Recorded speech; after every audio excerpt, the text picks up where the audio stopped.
The summer before my sophomore year, I saw a blacksmithing demo at Artisphere downtown, and I got signed up for a class with Ryan Calloway at Creative Ironworks, and was exposed to the craft of blacksmithing and welding, and I really liked it.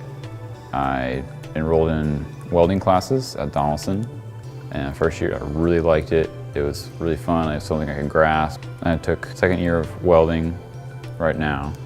Really enjoying it, doing pipe, TIG, stainless. Through FAFSA and like scholarship and stuff and the Life Hope scholarships, I can go to Tech for like $4,000 to $5,000 a year, which is really great because I come from a working class family and we can't afford a $20,000 a year tuition at a four-year college, and I don't want to rack up hundreds of thousands of dollars of student debt.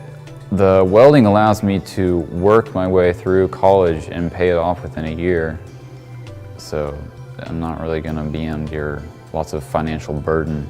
I enjoy coming over to Donaldson for half the day. It's like a refresher from the academic world. It's nice to do some real work and be able to move around and be active.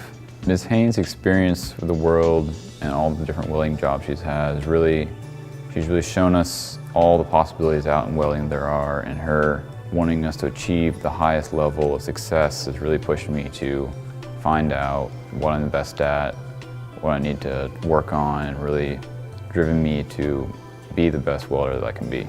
Dream job would be to be a full-time smith, to open up like a brick and mortar store, be able to teach people how to blacksmith. I'd really like to be able to spread the craft and show the world what's fun about forging.